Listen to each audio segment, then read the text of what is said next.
इस समय मैं संगरिया के भगवान श्री कृष्ण गौशाला रजिस्टर्ड में हूँ। आज यहाँ कुछ गौ भक्तों द्वारा एक संगोष्ठी की गई है। आइए देखते हैं उस संगोष्ठी में क्या विचार वार्ताएं होती है, क्या विचार होते हैं। और इस संगोष्ठी के लिए मुख्य वक्ता और मुख्य जो हैं पंचायती मंदिर हनुमान मंदिर, जो बड़ा मंदिर है हमारा संगरिया का, उसी के पुजारी जी जो शास्त्री दयानंद जी है वो पधारे हुए हैं। और आइए ज्ञान प्राप्त कर ले और उसको प्रयोग में ले लिया जाए तो जीवन में आप दवा का सारा फार्मूला याद कर लो। एक घूट दवा ना पीओ तो बीमारी क्या कटेगी। साल पढ़ने से बीमारियां नहीं टलती। आपने पढ़ा समझा काम की चीज है तो खाओ। वैसे ज्ञान को आपने बढ़िया से समझ लिया, हम बढ़िया प्रवचन कर सकते हैं, पर हम जीवन में प्रयोग में नहीं ला रहे हैं तो वह ज्ञान मेरे लिए फायदेमंद नहीं, वह मैं काम नहीं आता है। ठीक इसी प्रकार से धनीपन का एक भीतर से एहसास तो हो ही जाना चाहिए। तो हम बार बार इस गणित को बताते हैं, हम में से सब के सब धनी हैं। यहाँ तो कुछ ढंग के ही हैं और विशेष से विशेष लोग उपस्थित हैं। सामान्य बात भी हम बताए, वह भी धनी है। 1 किलो आटा की कीमत 20 से 30 रुपया होगा, हम नहीं लाते हैं खरीद के, हमको मुफ्त का मिलता है सदा सर्वदा प्रसादी, अनुभव ही नहीं है, फिर भी मानते 20-30 रुपये भी अगर होगा तो इस दायरे से 1 किलो आटा गुने 365 और गुने 100, यही गणित है मानव की। 100 साल से अधिक हम में से कोई जीने वाला नहीं है। 1 किलो आटा से ज़्यादा कोई खाने वाले नहीं। उसमें नमक मिर्च और पेट्रोल का भी खर्चा जोड़ देना, बच्चों की स्कूल के फीस भी डाल देना चाहिए। मिला जुला करके 1 किलो आटा तो नाम रखा, उसमें सबको जोड़ करके 31 मार्च का जो आप सर्वे कराते, ऑडिट कराते, बजाय इसकी 100 साल की सर्वे करके देख लो। फिर अपने खजाने को टटोलो, अपनी पुरातात्विक संपत्ति, पैतृक संपत्ति और निजी संपत्ति और रोज की अर्निंग सब का काउंट करके देखिए कि आपका सोर्स ठीक है ना। तो आज से मस्ती मारो, मचलते रहो, हंसते खिलखिलाते रहो, मौज से जियो, जीना सीखो, तब तो बनी बात। और वो बात नहीं होती है तो गरीबी किसको कहते हैं। पैसा का ना होना गरीबी नहीं है, विचारों में दरिद्रता का समावेश हो जाना गरीबी है। कभी धनीपन का एहसास ही नहीं होता कि हम धनी हैं। ये बात समझ में जिस दिन आ जाएगी उस दिन हमको कहना नहीं पड़ेगा, पत्रिका को भी इतना प्रयास नहीं करना पड़ेगा जितना कि आज करना पड़ा है। तो हमारे मन की बात जो यह अभिमान बहुत मधुर होगा, कल्याणकारी होगा। देखो, दान मांगने वाला लगता तो है मांगने वाला है, पर निश्चित बात है उपकार करने वाला है। एक शास्त्र में मंत्र आया है, भिक्षुकम भिक्षा न भिक्षन्ति। भीख मांगने वाला भीख नहीं मांगता है, करता क्या है, भिक्षुकम भिक्षा न भिक्षन्ति बोधयन्ति जनै जनै। वो घर घर जाकर के द्वार खटखटा करके ज्ञान देता है। ज्ञान क्या देता है, कहा अदत्वा मादृशो भुवात अदत्वा त्वादृशो भव। ए भाई, ए घर वाले, हे धनी, सुनो सुनो। पोस्टर पंपलेट दुनिया में छपाते हैं लोग अनेकों बातों के प्रचार के लिए। हमको चलता फिरता तुम पंपलेट ही मान लो, पोस्टर मान लो। मैं एक दरिद्र व्यक्ति जो भिक्षा के लिए तुम्हारे यहाँ आया, हमको देखते हुए यह समझो मैंने नहीं दिया, मुझे मांगना पड़ा, तुम सावधान हो जाओ। मेरी दशा को प्राप्त होना चाहते हो तो तुम देना बिल्कुल भूल जाओ, तो फिर इस अवस्था को पोस्टर तुम भी कभी बन जाओगे। नहीं, तुम चाहते हो तेरी ही स्थिति कायम रह जाए, जो आज तुम हो यही बने रहो, तो आज से देना शुरू करो। ये शास्त्र ज्ञान है। अदत्वा त्वादृशो भूया, जय अगर ना देंगे गए तो मादृशो भूया, जो मेरी अवस्था वहां पाना ही होगा। अदत्वा त्वादृशो भवा। आज हम लोग सबके सब धनी है। इसका कारण क्या है, ये कहीं से बरसा के नहीं आया है। पूर्व दत्तम ही लभते जत्र कुत्र मही तले। कुछ भी दिया हुआ ही व्यक्ति पाता है। जैसे बीजने के बाद फसल उगता है, वैसे पुण्य किया हुआ ही आपको सुख के रूप में आज प्राप्त है। आप धनी हैं, गुणी हैं, सम्मानित हैं, उच्च पदस्थ हैं। ये सारे लाभ के मूल में आपका पुण्य है। और यह पुण्य पुराना है, किसी जन्मों का है, वर्तमान पुण्य भी हो। तो आप ध्यान दीजिए, कोरोना काल किसी को सताया इसलिए नहीं कि सबके पास कुछ न कुछ बैंक बैलेंस पड़े थे। व्यक्ति विश्वास में था, साल भर की कमाई गई है, पर मेरे पास धरोहर बहुत है, हम काम चला लेंगे। अगर यह समय लंबा चले या कोई व्यक्ति बिल्कुल कमाना छोड़ ही दे तो बैंक की तो कोई सीमा होती होगी, एक दिन वो खाली होगा। तो जिनके खर्च का रास्ता अधिक है, आमदनी के रूप में केवल बैंक वाला सुरक्षित धनराशि ही कायम रहे, तो फिर एक दिन बहुत बड़ा दरार पड़ेगा, बहुत कठिनाई हमको झेलना पड़ेगा। तो रोज की आमदनी तो होना ही चाहिए। तो होगा क्या, बैंक वाला सुरक्षित भी रह जाएगा, आज की आमदनी से आज का काम चल जाएगा। तो हम लोग धनी रहें तो इसके पीछे पुण्य है हमारा, तो हमारा पीछे का पुण्य खर्च में न लग जाए, क्योंकि बैंक वाला खर्चने की चीज़ नहीं है, वो सुरक्षित राशि है। आज कमाओ आज खाओ तो अच्छी बात है, तो पुराना पुण्य हम सब का सुरक्षित रहे, ताज़ा पुण्य कुछ रोज रोज करते रह जाए, ताकि इस नई आमदनी से निर्वाह भी हो जाएगा और पुराने में कुछ कुछ जुड़ता भी जाएगा। इस भाव से 18,000 रुपया आपने 36 नहीं मान के आधा ही कर लीजिए, और सामान्य दर पर भी एक गाय गोद लेना चुन सकते हैं अपने लोग। और यह बात घर घर भी पहुँचे तो एक परिवार, एक व्यक्ति पर नहीं, एक परिवार पर अगर ऐसा विचार किया जाए तो जितनी गायें हैं वह गोद जा सकती है, सभी की सभी गायें गोद जाएंगी। फिर क्या होगा, गोद जाने से गौ माता को आमूल जो आवश्यक है उतना तो उससे पूर्ति हो जाएगी, और जो पोषक तत्व है समाज के दान से पूर्ण हो जाएगा। तो सारी गायें हृष्ट पुष्ट और चिकित्सित हो जाएगी। साधारण सेवा तो उन राशि से हो जाएगा जो गोद से आया, और विशेष सेवा जो उनको पोषण के लिए चाहिए, समाज दान करते ही पर्व त्यौहार में अनेकों अवसर भी आते हैं, स्वेच्छा से दान भी आता है, वह सब उनके पोषण में काम करेगा। तो सारी गायें तृप्त होंगी, हृष्ट होंगी, पुष्ट होंगी, और इनकी पुष्टि से समाज पुष्ट होगा, इनकी तृप्ति से समाज तृप्त होगा। आज हम धनी हैं जिनमें कृपा है, ये पूर्वजों ने ऐसा पेड़ लगा दिया है जो हम सब आजीवन इसके फल को खाते रहेंगे। ये गौशाला कहीं देखने को नहीं मिलती, इतना शांति है, इतना सात्विक है, सुगंध निकलता है गौशाला में, घूम कर देखना, सुगंधित गौशाला है, ये दिव्यता है यहाँ की। तो यह इस विचार को हम लोग आगे बढ़ाते हैं। 18,000 की ही राशि रखी जाए, और प्रेमियों से, और जो प्रेमी नहीं है इसका मतलब ये नहीं कि वो प्रेमी ना हो, उनको प्रेमी बनाया जाए। कोई हमारे समाज में धनी नहीं है, परिवार में धनी नहीं है, क्या हम ऐसा सोचें धनी ना हो, वो भी धनी हो जाए? ऐसे गांव में कोई गोप्रेमी ना भी हो तो उनको प्रेरित करके गोप्रेमी बनाया जाए। कोई सुखी नहीं, उसको सुखी बनाया जाए, जो धर्मात्मा को धर्मात्मा बनाए। उपदेश का मतलब क्या होता है? उपदेश के तात्पर्य है परिवर्तन। जो पीछे हमें, हमको आगे लाइए। हम गौ सेवक नहीं हैं, गो प्रेमी नहीं है, तो आपकी कृपा, आपकी करुणा, आपकी प्रेरणा हमको भी बदल दे, हम भी गौ सेवक बन जाएं। ऐसे समाज में यह विचार फैले, और यह राशि हजारों में नहीं जाए तो 1,000 तो बहुत नहीं है, परिवार 10,000 है, 10,000 5,000 परिवार को एक बार फिर हम आधे कर छांटते हैं, मध्यम होंगे न्यून होंगे, ये 5,000 परिवार निश्चित रूप से सफल और सबल परिवार गिने जाएंगे। 10,000 में 5,000 परिवार सफल और सबल परिवार होंगे।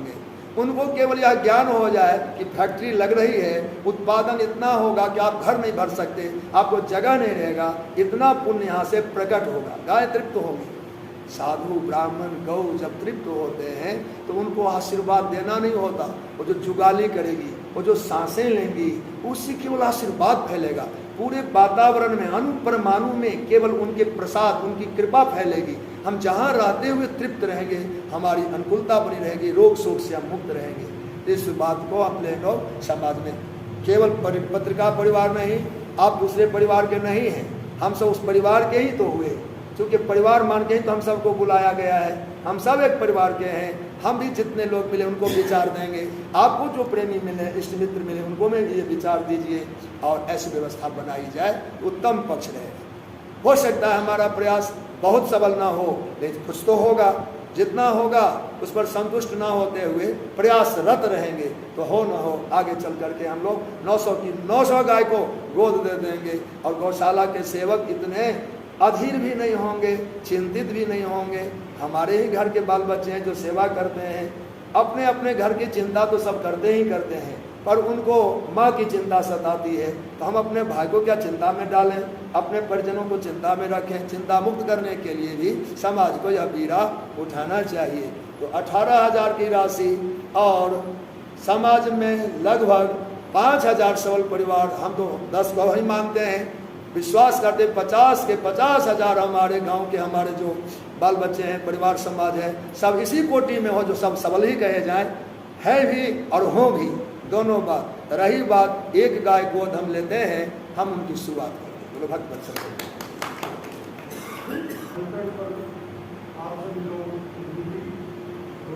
है कि सभी प्रतिष्ठित लोग पधारे, इसके लिए आभार और धन्यवाद। ये पत्रिका का जो अभियान है वो असल में शुरुआत से भी हमारे गोद की परंपराएं रही है। कोई बात जहाँ आवश्यकता होती थी वहाँ गोद लेने की परंपरा है। उसी अभियान के तहत ही पत्रिका ने भी उसी को लाया है कि भी गौ माता जब असुरक्षित हो रही है, क्योंकि ये जो बीमारी आई है उसने सबकी आंखें भी खोली है कि पहले से ही जो कोरोना काल था उसके बाद में गौओं के ऊपर आया है, तो कम से कम इसके लिए हमें इसकी सुरक्षा के लिए ध्यान करना जरूरी है। तो ये गौ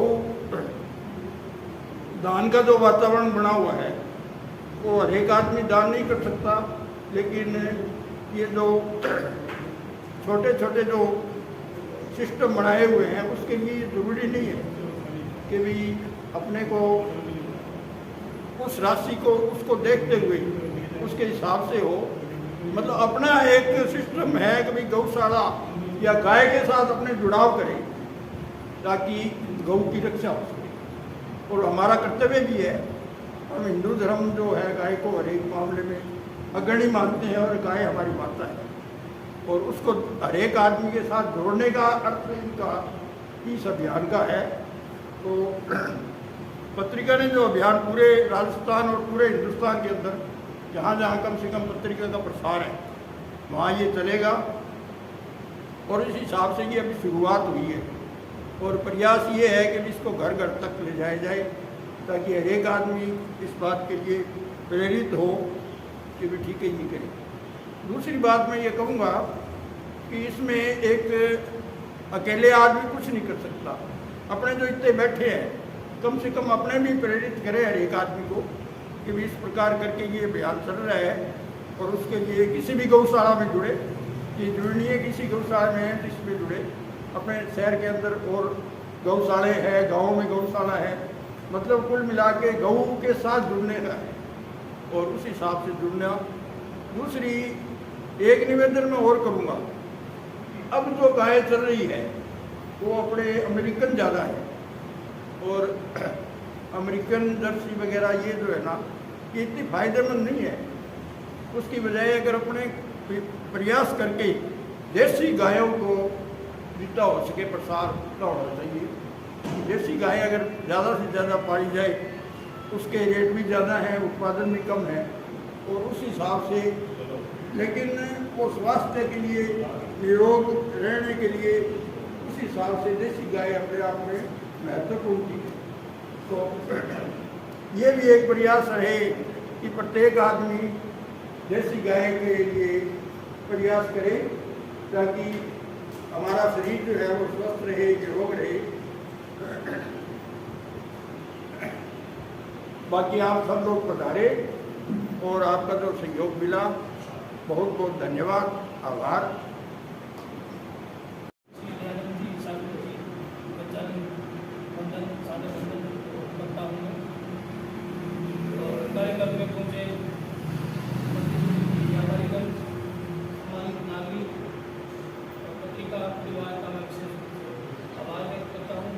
जिन्होंने लोगों के प्रति जो ये एक मिशन चलाया है, लोगों को बचाने के प्रति उनके संरक्षण के लिए मिशन चलाया है, इसके लिए पत्रिका परिवार बहुत बहुत आभारी। तो वास्तव में ये प्रशंसा का ही कार्य है, इसकी कल्पना की जाए जितनी कल्पना की जाए उतनी कम है। तो मैं अभी अपने वक्ताओं ने कहा था लंबी जो एक रोग आया था उसमें काफ़ी गौधन का नुकसान हुआ, ये तो सबको विदित है। पर इन्होंने अब तो अभियान ये चलाया है कि गौ गौर प्रकरण, तो ये बहुत ही अच्छी पहल है। इसमें ये अभियान यहाँ से सीमित न रहकर ये अपने गली मोहल्ले प्रत्येक घर तक जाए, इसकी आवाज़ तब ये सक्सेस होगा। तो इसके लिए अपने सभी को प्रयास करना चाहिए। जो आज एक शुरुआत की है, इस शुरुआत से इतना बड़ा कारवा बन जाए कि अपने सभी को पता है कि गौ में एक गौ में 33,000 करोड़ देवी देवताओं का वास है। इतनी तो अपनी जनसंख्या भी नहीं है। यदि सभी भगत गौ की सेवा में लग जाए तो गौ आराम से सुरक्षित है। उसको इस पर कोई कष्ट नहीं आएगा। पहले मनुष्य में कष्ट आया, कोरोना नाम की बीमारी आई, मनुष्य को उसने बोल के तो बता दिया, तो ये पशु का नया गऊ है, ये बेचारी बोल के नहीं बता सकती। तो शुरुआत में बहुत इसका पता मालूम लेट चला, उसके बाद में सभी को भक्तों ने मिलकर इस लंबी नाम की जो रोग को काबू पाने में प्रयास किया, बहुत सराहनीय था। उसमें संग्रिया एक व्यापार समिति का जो कार्य मैंने खुद देखा है। हमारे वार्डों में भी इस समिति के खुद कांसल साहब आए थे, कांसल साहब खुद और उनके समिति के और भी पदाधिकारी थे और वो उन्होंने खुद आके लोगों के काम में सहयोग किया और ये सेवाएं इतनी निरंतर काफ़ी दिन तक चली। ये वास्तव में प्रशंसनीय कार्य था। अब मैं पत्रिका विभाग में अपना आगे करता हूँ, दादाजी का मार्गदर्शन करता हूँ। उन्होंने पत्रिका की मिशन को आगे बढ़ाने के लिए ये प्रयास शुरू किया है। मेरा तो यही है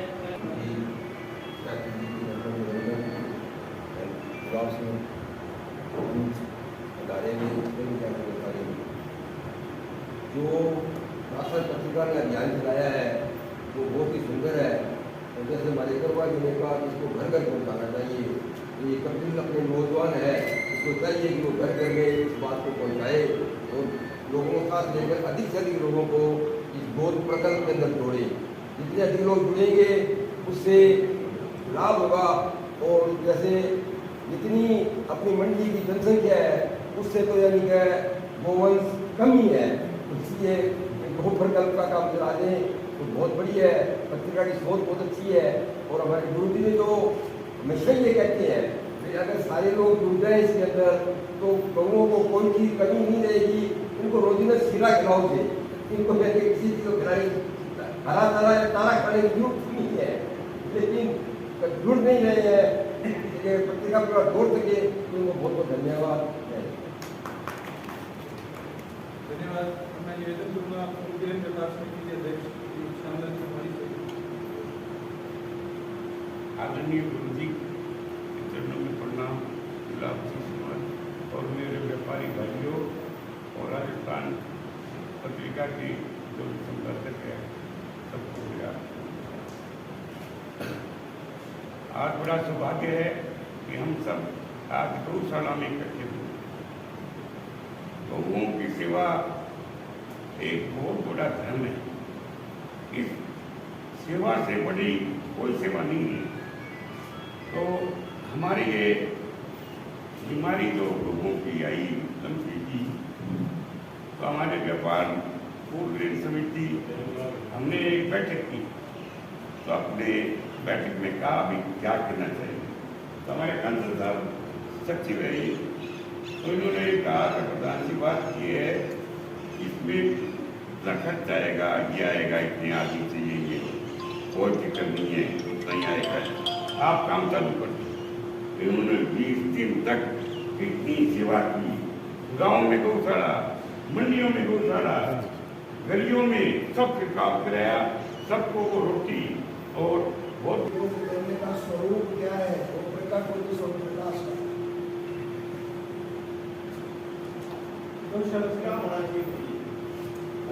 आप इसका यादें हम गौशाला में आके और सुरक्षित अपना जीवन यापन करें, यही पत्रिका विभाग का उद्देश्य है। थोड़ा संक्षिप्त में गौशाला के बारे में बताऊंगा। यह जो गौशाला स्थापित मेरा ख्याल लगभग 1960 की इसकी स्थापना है। लाला लखपत राय जी स्वयं होते थे और उन्हीं के प्रयास से और यहाँ के जो विद्वान थी प्रवास उनकी प्रेरणा से लखपत राय की प्रेरणा से हमारे बुजुर्गों द्वारा ये स्थापित की गौशाला 1960 की इसकी स्थापना हुई थी और 150 वर्षों से शुरू होकर और आज के समय में इसमें लगभग 900 के आसपास गोधन है। और इसके अंदर एक जो आम लगभग चर्चा होती है कि गौशाला में नर नहीं ले जाते, तो उसके बारे में बता दूं कि 470 और 80 के बीच में यहाँ पे नर गोवंश है और आधे से ज़्यादा जो है नर गोवंश है। तो ये पोजीशन है और लगभग 1 करोड़ 50 लाख रुपये इन अमाउंट में बताऊँ जींस के रूप में इसका सालाना खर्चा है। एक बात विशेष रूप से बताना चाहूँगा मैं, गुरु जी के निर्देशन में, गुरु जी के प्रयास से मेरा ख्याल आज से लगभग 18 और 20 साल पहले ये सवामनी का जो आयोजन आपकी प्रेरणा से शुरू किया गया था, जो अनवरत रूप से लगातार चालू है। और गुरु जी का ये कहना था कि इच्छा थी कि इस 7 सवामनी बहुत होनी चाहिए। अभी उस प्रयास में है, हम 7 तो नहीं कर पाए मुझे। उस टाइम यदा कदा गौशाला होती थी, बाद में 1 दिन शुरू हुई, उसके बाद 2 है, अब 3 और 4, कभी 3 कभी 4 कभी 3 4। पूर्णमासी और अमावस को है वो 10 और 15 और 20। उसकी क्या है कि हमारे पास क्षमता नहीं उतनी उत्सव नहीं गौशाला। तो ये सर आपका प्रताप और आपका प्रयास है, और इसमें आगे तक गौशाला इसमें सफल है। जहाँ तक है गरबा जी ने बताया था कि अपने इनिशिएट लोगों को करना है गोदान के लिए। गोदान के लिए आज से करीब 7 या 10 साल पहले हमने उस टाइम पूरी के सारे के रेट कम थे, और हमने 360 रुपया पर महीना, 1 महीना, कोई भी आदमी अगर गोदान लेना मतलब गो सेवा करना चाहे, 1 गो धन का खर्चा हमने 360 के लिए किया था। उसमें हमें कोई विशेष सफलता नहीं मिल पाई। हम मार्केट में निकलते थे, लोगों को इनिशिएट करते थे, लगभग 20 से 40 लोगों से सहयोग मिल पाता था। वो भी क्या है, जब संक्रांति में साल में 1 बार गौशाला दान के लिए बाजार में निकलती है, सिर्फ only Makar Sankranti, Lord of Sankranti को गौशाला दान इकट्ठा करते हैं। तो संक्रांति को जब जाते थे तो उन्हीं लोगों से वो लगभग दान आता था, वो चाहे वो किसी भी जरूरतों को हमने वो ज़्यादा जोड़ नहीं दिया। तो उसके बाद क्या है कि दान और दूध की इनकम प्लस सरकारी और व्यापार में, इनसे भगवान की कृपा। एक चीज़ हमने बिल्कुल ये दिमाग में, जैसे कभी कहते थे, मैं भी अभी भी मैं और हम कह रहे हैं, एक बार हमारे जिला कलेक्टर महोदय आए थे जांगीर की, आपको शायद ध्यान उस टाइम में मैं यही वर्ड बोल गया था कि हम, तो उन्होंने एक बात इस पर बड़ी गौर की कि हम वर्ड बोलो, ये गौ माता की कृपा है जो आपके पास आ रहा है, गौ माता अपनी गौ माता की कृपा से आ रहा है, आप मिला रहे हो। तो मैं कह रहा था कि गौ माता की कृपा से कभी भी यहाँ पे इस तरह की दिक्कत नहीं आई कि आज अपने पास पैसा नहीं है या आज अपने सक्षम नहीं है। तूड़ी के रेट जो पिछले साल 750 रुपये क्विंटल तूड़ी हो गई, और 10 और 12,000 कुंटल की तूड़ी की लागत इस गौशाला में है। 12,000 कुंटल का मतलब 1 करोड़ रुपये, मतलब 750 रुपये कुंटल का स्तर यहाँ डाल रहा था। उसके बाद उसका लेबर कैरिंग 1 करोड़ का अकेला तूड़ी का खर्चा था। और हम सब के दिमाग के अंदर एक प्रेशर था कि इस बार कैसे निकलेगा लेकर, और ईश्वर की कृपा से वही है, गौ माता की कृपा से गुरु जी आज भी भंडार भरे पड़े, मतलब कहीं कोई दिक्कत नहीं, वो फंड भी निकल गया, पैसा भी निकल गया, गौ माता की सेवा। अब रहेगी लंपी वायरस। लंपी वायरस बहुत अच्छी लिया, और चिंतित भी थे कि गोधन की चपेट में आ रहा था। पत्रिका प्रमुख रूप से अपने हर एडिशन में इसके बारे में रोकथाम और सुझाव सारा कुछ भी पढ़ते थे, और हर गौशाला की इस तरह की न्यूज भी पढ़ते थे, यहाँ इतना गोधन मर गया, इतना ये हो गया, यहाँ भी हमें चिंता रहती थी। लेकिन इस कृपा से हमने यहाँ छंटनी की, लगभग 70 और 80 पशु हमारे टोटल चिकेट में हैं। सामने जो 135/90 का जो बाड़ा है, उसको कम्प्लीट उसके लिए यूज कर दिया हमने। वहाँ पर हमने रखा, और डेली नीम का तेल, पिटकड़ी और इस तरह के 2-4 जो आइटम जो सुझाव में लगभग पत्रिका परिवार के लिए जो उदाहरण आता था, एक्सपर्ट क्या थी, मेडिसिन तो इसकी कोई पर्टिकुलर बनी नहीं थी, जैसे कोरोना वायरस में इसकी कोई मेडिसिन नहीं थी। तो इस तरह का जो काटा बाटा जो भी तैयार करके, और रोजाना 2 टाइम सुबह और शाम को उसमें छिड़काव करते थे। और ईश्वर की ऐसी कृपा रही, मुश्किल से 5-7 तो सारे तंदुरुस्त हो गए। और हर बारे में डेली का सैनिटाइजर किया, 2-3 महीने, अब तो क्या बंद कर दिया, लगभग ये बीमारी खत्म होगी। इस तरह की मैं तो पत्रिका परिवार के बहुत आभार और इनका धन्यवाद देता हूँ कि इन्होंने इसको पूरे लगातार 2 महीने 3 महीने इसको मुख्य पृष्ठ पर अपने इसमें लगातार खबर किया, इसके सुझाव लगातार दे रहे। और अगर तो व्यापार मंडल जो समिति है, इनका गुरु जी इतना अच्छा सहयोग हो रहा है। लंबी वायरस में विशेष तौर से इन्होंने एक अपना एक्स्ट्रा बजट क्रिएट करके और अपनी पूरी टीम लगा के, जहाँ भी गोधन इस तरह की बीमारी के चपेट में नजर आया, उसकी सेवा में तुरंत करवाई। तो इसका बहुत आभार करता हूँ, और आप आए हुए सभी सदस्यों का पुनः आभार। और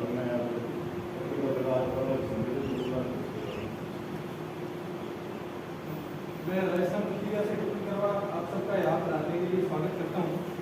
दशकों से राजस्थान पत्रिका आप सबके मध्य आप सबके ब्रेक से पत्र रहा है, उसी का परिणाम है कि ताज़ा रिपोर्ट एबीसी जो है इसमें सिर्फ राजस्थान ही नहीं, मध्य प्रदेश में भी राजस्थान पत्रिका 1 नंबर समाचार पत्र बना हुआ है। पत्रिका आमजन से सभी से सिर्फ समाचार और न्यूज के माध्यम से नहीं, सामाजिक सरोकारों से भी निरंतर जुड़ा हुआ है। भले वह गाँवों में पुराने तालाब बावड़ी जीवित करने के लिए न्यूनतम जन्म हो, या हरियाली विकसित करने के लिए हरियाणा राजस्थान हो, गर्मियों में पक्षियों को बचाने के लिए प्रेरणा अभियान हो, या प्राकृतिक स्वच्छता के लिए गिद्ध को बचाने के लिए अभियान हो, इस तरीके के अनेक अभियान समय समय पर चलते रहे हैं। आज का जो अभियान है जिसके लिए हम विशेष रूप से यहाँ इकट्ठे हुए हैं वो है कि समय का और स्थान का दोनों भाव के कारण घर में गौपालन जो है वो शहरी क्षेत्र में बहुत मुश्किल हो गया है। तो गोदान की जो प्रक्रिया है वह तो करीब करीब जन्म और मरण पर हर परिवार उसको फॉलो कर रहा है।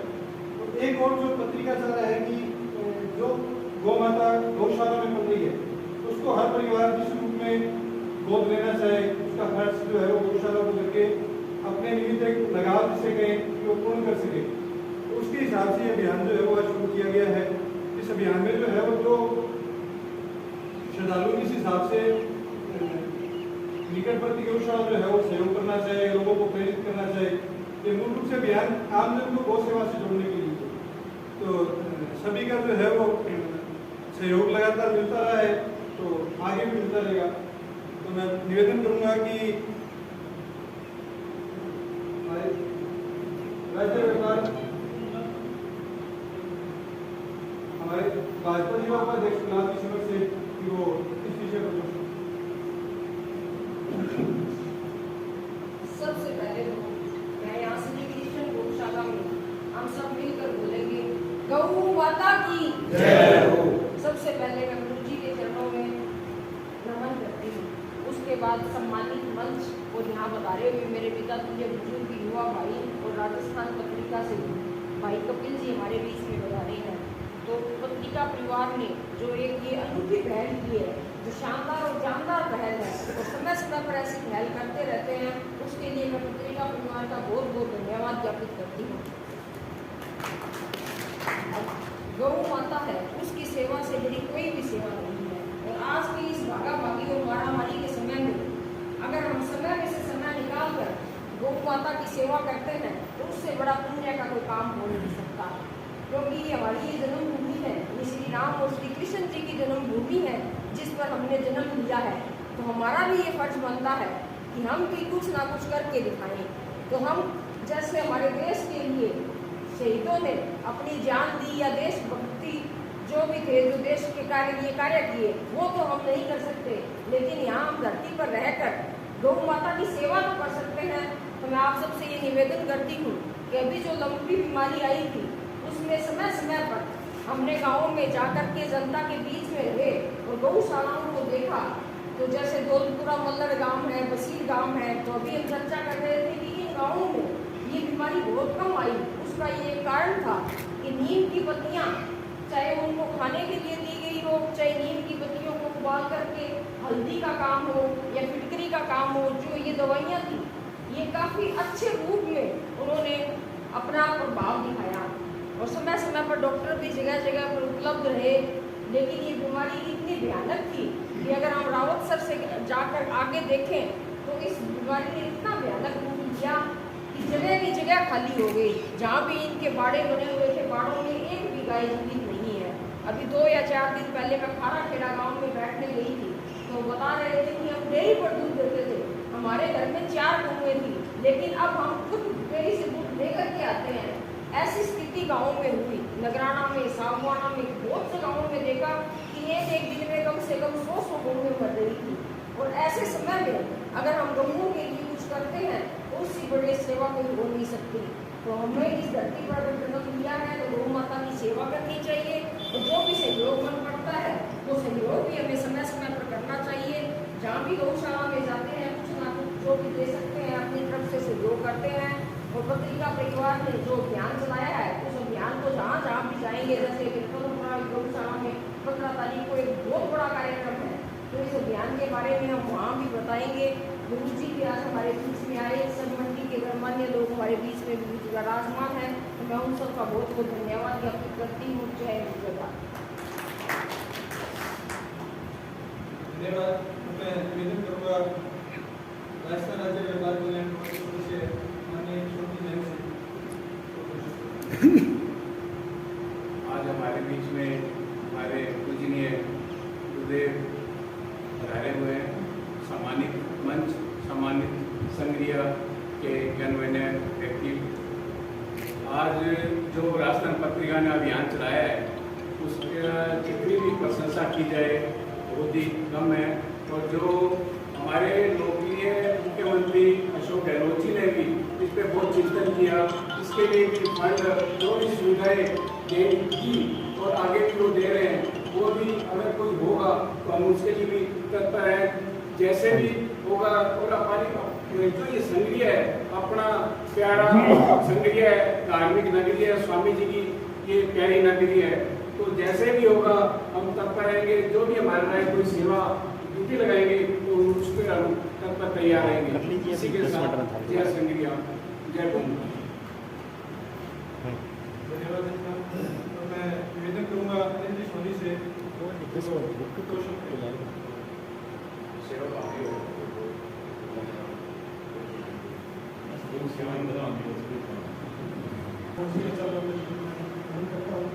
सम्मानित मंच, सभी लोग और हमारा सभी आज जो मन की बात के संबंध में हम चर्चा कर रहे हैं, पिछले काफ़ी दिनों से हम देख रहे हैं कि संघीय में मृत्यु वायरस बहुत कुछ से फैला, बहुत पीड़ित रहा, लंबे समय तक उसको बहुत ज़्यादा पीड़ित रहा। तो हमने एक अभियान चलाया था लोकल विकास समिति की तरफ से, उसमें हमारे होमगार्ड व्यक्ति के उन्होंने मुझे